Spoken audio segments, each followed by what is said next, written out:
गांव में सुबह का समय बड़ा ही शांत था। पंछी चहचहा रहे थे, गायें रंभा रही थी और हर चीज शांत थी। तभी अचानक आकाश में एक तेज सीटी जैसी आवाज गूंजी। बच्चों ने ऊपर देखा, आंखें चौड़ी हो गईं। कुछ तो गिर रहा है ऊपर से, उन्होंने चिल्लाया। एक चमकदार धातु जैसी चीज जमीन की ओर तेजी से आई और खाली खेत में जोरदार धमाके के साथ गिरी। हर तरफ धूल और धुआं फैल गया। जब हवा साफ हुई तो सब सन्न रह गए।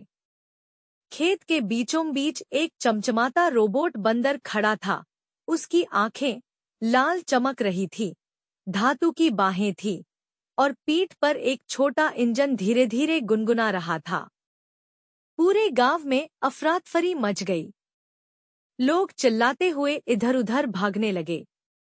एक दादी ने पानी का घड़ा गिरा दिया और चिल्लाईं, ये तो कोई राक्षस है।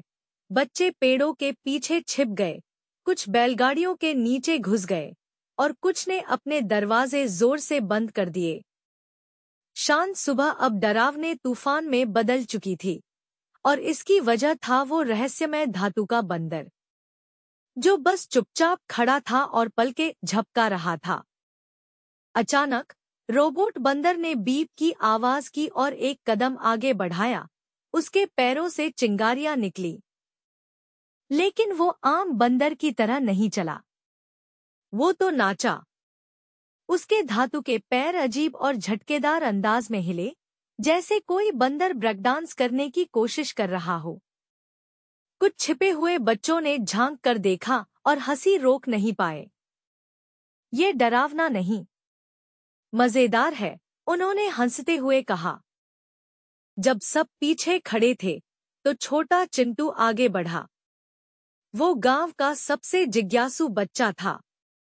धीरे धीरे वह रोबोट बंदर के पास गया और हाथ बढ़ाया। रोबोट ने उसका चेहरा स्कैन किया, 2 बार बीप किया और रोबोटिक आवाज में कहा, नमस्ते चिंटू, क्या तुम मेरे दोस्त बनोगे?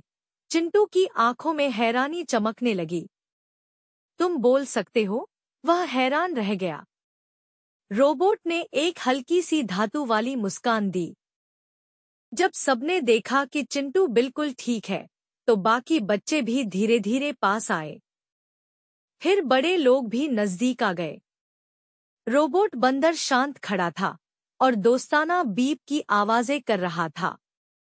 दादी ने आंखें मिचमिचा कर देखा और कहा, ये बुरा नहीं है, बस थोड़ा अलग है। बच्चे उसके इर्द गिर्द इकट्ठा हो गए, सेल्फी लेने लगे। कुछ तो उसकी पीठ पर चढ़कर सवारी करने लगे। डर अब आकर्षण में बदल चुका था। एक किसान आगे आया और बोला, अगर तू वाकई में काम का है तो मेरी खेत की जुताई करके दिखा। रोबोट बंदर की बाहें बदलने लगी और वो धातु के हल में बदल गई। एक मशीन जैसी आवाज के साथ वह खेत में चलने लगा और कुछ ही सेकंड में सीधी सीधी कतारें बना दी। सब हैरानी से देखते रह गए। ये बंदर तो जादू है, किसान ने कहा। शाम होते होते गांव की बिजली फिर से चली गई, जैसा कि हर रात होता था। हर बार यही होता है, किसी ने शिकायत की। लेकिन रोबोट बंदर आगे आया। उसने अपने सिर से एक चमकदार तार निकाला और पास के ट्रांसफार्मर से जोड़ दिया। तुरंत ही पूरे गांव में लाइटें फिर से जल उठीं। लोग खुशी से चिल्लाए, बच्चे नाचने लगे। रोबोट बंदर ने रात को रोशन कर दिया था। अगली रात गांव में एक बड़ा जश्न मनाया गया। गाने थे, मिठाइयाँ थी और हंसी थी। रोबोट बंदर ने भी बच्चों के साथ डांस किया, एक टांग पर घूमते हुए, जैसे कोई परफॉर्मर हो। दादी ने उसके लिए ऊन की एक छोटी टोपी बुनी और प्यार से उसके सिर पर रख दी। अब तू हमारा ही एक हिस्सा है, दादी ने मुस्कुराकर कहा। सबने तालियां बजाईं और गांव के नए सदस्य को गले लगाया। अब रोबोट बंदर कोई मेहमान नहीं था, वो अब परिवार का हिस्सा बन चुका था। गांव वालों ने उसके लिए स्कूल के पास एक छोटा सा झोंपड़ा बना दिया। हर सुबह बच्चे उससे सवाल पूछने और रोबोट की कहानियां सुनने आते। हर शाम वो चुपचाप सूर्यास्त को देखता, उसके गियर धीरे धीरे घूमते रहते और उसके चेहरे पर एक शांत मुस्कान होती। मुझे दोस्ती के लिए बनाया गया था और मुझे यहाँ वो मिल गई।